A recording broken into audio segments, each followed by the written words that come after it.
श्याम, जय श्री श्याम, जय श्री श्याम। सभी सनातनियों का हार्दिक स्वागत है आपके इस राशिफल श्याम निधि यूट्यूब चैनल में।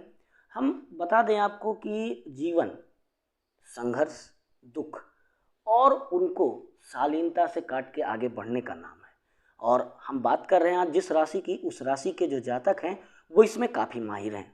जी हाँ, मिथुन राशि का नवंबर माह का राशिफल क्या होने वाला है हम पूरी तरीके से बात करेंगे। उनके जीवन में आने वाली सभी समस्याओं और उनके उपायों के साथ साथ उन पे कब माँ लक्ष्मी मेहरबान होंगी और उनके नौकरी पेशे से लेकर सामान्य स्थिति के साथ स्वास्थ्य पर भी जितनी भी गणनाएं उनके नक्षत्रों के द्वारा हो रही हैं वो मैं आपको सब कुछ बताने वाला हूं। आप हमारे साथ अंत तक जुड़े रहें। आपसे निवेदन है कि अगर आप चैनल पर पहली बार विजिट कर रहे हैं तो सबसे पहले तो इस चैनल को सब्सक्राइब कर लें और कमेंट बॉक्स में जाके बाबा श्री श्याम का एक बार नाम लिख दें। आपके सारे कष्ट यूं चुटकी में ही खत्म हो जाएंगे। वीडियो को लाइक कर दें। बिना देरी किए हुए हम सीधे आपको आपकी जो भविष्यवाणी है नवंबर महीने के उससे जोड़ते हैं। सामान्य रूप से आपको बात कर लेते हैं। मिथुन राशि के जातकों के लिए नवंबर का महीना करियर के लिहाज से तो बढ़िया रहेगा, लेकिन अन्य क्षेत्रों में काफ़ी ज़्यादा उतार चढ़ाव देखने को मिलेगा। स्वास्थ्य के मोर्चे पर ध्यान देने की आवश्यकता पड़ेगी क्योंकि इस महीने आपकी तंदुरुस्ती में कमी आ सकती है। आमदनी में इजाफा दिखाई देता है जो आपकी आर्थिक समस्याओं को दूर करने में सहायक बनेगा और आपको जीवन में आगे बढ़ाएगा। एक बात और भी है, मिथुन राशि के जो जातक हैं ये काफ़ी ज़्यादा साहसी होते हैं। इनमें कमाल की क्षमता होती है सुनने, सहने और करने की। जो एक बार ठान लेते हैं वो करके दिखाते हैं और सामाजिक तौर पे इनकी जड़ें बहुत मजबूत होती हैं। ये लोकप्रिय भी होते हैं। विदेश जाने की संभावना भी आपका जो है बन रही है। नवंबर का यह महीना आपके जीवन के लिए कैसा रहेगा? परिवार, कैरियर, स्वास्थ्य, प्रेम आदि क्षेत्रों में आपको किस प्रकार से फल की प्राप्ति होगी सविस्तार से जानते हैं। कार्य क्षेत्र की बात कर लेते हैं। सबसे पहले कैरियर के दृष्टिकोण से देखें तो दसम भाव में देवगुरु बृहस्पति वक्री अवस्था में विराजमान है। यह आपकी पूरी मदद करेंगे कि आप अपने काम को सही समय पर और सही तरीके से पूरे करें, जिससे नौकरी का प्रभाव आपका जो है प्रत्यक्ष रूप से प्रबल बना रहे। हालांकि बृहस्पति की वक्री होने के कारण आपको कार्यक्षेत्र में ज़्यादा मेहनत भी करनी पड़ेगी और प्रयास अधिक करने के बाद ही आपको आपके प्रयासों का फल प्राप्त होगा, लेकिन आपकी प्रशंसा भी होगी और लोग आपसे सलाह लेने भी आएंगे। आपके संबंध आपके वरिष्ठ अधिकारियों से मजबूत होंगे। यदि आप नौकरी बदलने की कोशिश कर रहे हैं तो इस महीने की शुरुआत में आपको इस काम को करने में सफलता तो मिलेगी। इसके बाद आप बुध, शुक्र और सूर्य के छठे भाव में स्थित हो जाएंगी। यदि कोई आपके विरुद्ध षड्यंत्र भी करता है तो आपका ज़्यादा परेशान नहीं कर सकता क्योंकि वह आपसे जीत भी नहीं पाएगा, लेकिन सावधान और सतर्क रहना बेहद ज़्यादा जरूरी है। नौकरी में आपको उत्तम लाभ होगा। यदि आप कोई व्यापार करते हैं तो आपके लिए यह महीना अच्छा रहने वाला है।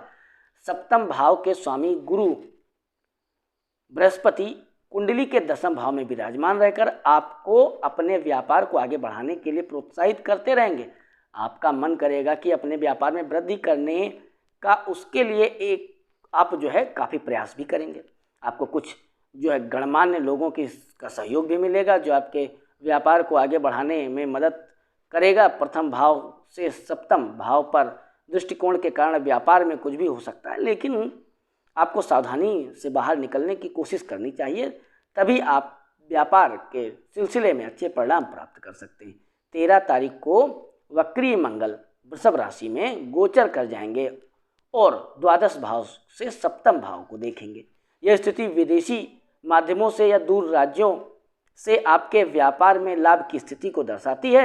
इसलिए समय का सदुपयोग करने की कोशिश करें और अपने व्यापार की वृद्धि के लिए लगातार प्रयास करते रहें। बात कर लेते हैं आपके आर्थिक स्थिति की फाइनेंशियल कंडीशन की। आप अंत तक जरूर बने रहें, वीडियो को लाइक करते रहें, चैनल भी सब्सक्राइब कर लें, तब हम आगे बढ़ते हैं कि आपका आखिरकार जो फाइनेंशियल सिस्टम वो कैसे होने वाला है। जी हाँ, यदि आप आर्थिक दृष्टिकोण को जो है पर नज़र डालें तो पंचम भाव में 4 ग्रह एक साथ आपके एकादश भाव पर दृष्टि डालेंगे जहां पर राहु महाराज विराजमान हैं। इसके परिणाम स्वरूप आपकी आर्थिक स्थिति में काफ़ी सुधार देखने को मिलेगा। आपकी आमदनी में तेजी से बढ़ोतरी होगी जो आपकी आर्थिक चुनौती को कम करेगी और आपको आर्थिक तौर पर मजबूत बनाएगी। लेकिन जब बुध और शुक्र और सूर्य तीनों ही छठे भाव में चले जाएंगे और वहां से द्वादश भाव को देखेंगे, तब आपके खर्चों में एकाएक बढ़ोतरी देखने को मिलेगी, जिसके परिणाम स्वरूप आपका बजट बिगड़ सकता है और आपको अपनी आमदनी को संभालने की कोशिश करनी पड़ सकती है। इसलिए बेहतर यही होगा कि समय रहते चेत जाएं और धन को सही तरीके से प्रयोग करने पर ध्यान दें, ताकि किसी भी तरीके की आर्थिक चुनौती से आप बच सकें। यदि आप अच्छी मात्रा में जो है धन कमा रहे हैं तो आप उसको सही स्थान पर लगाएं, सही मात्रा में खर्चा करें, निवेश भी सही से करें, क्योंकि यदि आप ऐसे नहीं करेंगे तो व्यर्थ ही खर्चा हो जाएगा और आप हाथ मलते रह जाओगे। बाद में पता चलेगा कि आपके पास पैसा तो बहुत आया लेकिन कुछ हाथ नहीं लगा।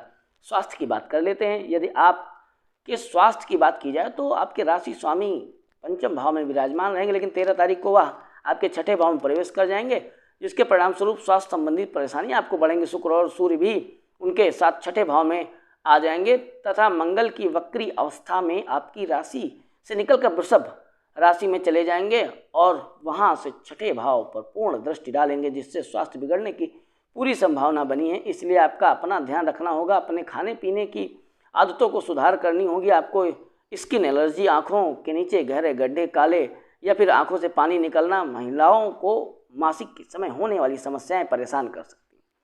इसलिए समय रहते चिकित्सीय उपचार भी स्वास्थ्य और स्वयं को तंदुरुस्त बनाए रखने के लिए अच्छी दिनचर्या का पालन करें। अब बात कर लेते हैं प्रेम और वैवाहिक संबंध में। आपका प्रेम और वैवाहिक संबंध कैसा रहने वाला है। प्रेम संबंधी मामलों की बात की जाए तो महीने की शुरुआत मिश्रित परिणाम लेकर आएगी। पंचम भाव में सूर्य, बुध, शुक्र और केतु की उपस्थिति रहेगी, जिससे आपके प्रेम जीवन में उतार चढ़ाव तो आते रहेंगे। एक तरफ तो आपको अपने रिश्ते में रोमांस और प्यार की भावना महसूस होगी, तो दूसरी तरफ अहम का टकराव और एक दूसरे को समझ पाने के कारण ना समझ पाने के कारण खिन्नता भी महसूस होगी और इसका असर आपके रिश्ते भी पड़ेगा। इसलिए ना चाहते हुए भी आप बीच में कई चीज़ों की कहासुनी आपकी हो जाएगी। आपको हालांकि बुध, शुक्र और सूर्य के छठे भाव में जाने के बाद केवल केतु महाराज आपके पंचम भाव में रह जाएंगे, तो महीने का उत्तरार्ध थोड़ा सा ठीक होगा, लेकिन आपको अपने प्रियतम को समझने का प्रयास करते रहना होगा, क्योंकि जो है उनकी सोच और विचार क्या है इस पर थोड़ा ध्यान देने की आवश्यकता पड़ेगी। यदि आप ऐसा कर पाने में सक्षम होते हैं तो आप अपने प्रियतमा को भली भांति समझ पाएंगे और तब आप रिश्ते को सही मायने में संभाल पाने के लायक होंगे। अन्यथा रिश्ते में समस्या आ सकती है, क्योंकि अष्टम भाव में बैठे शनि देव पंचम भाव को पूर्ण दृष्टि से देख रहे हैं। यदि आप रिश्ते में सच्चे हैं तो आपका रिश्ता चलता रहेगा, अन्यथा समस्या बढ़ सकती है।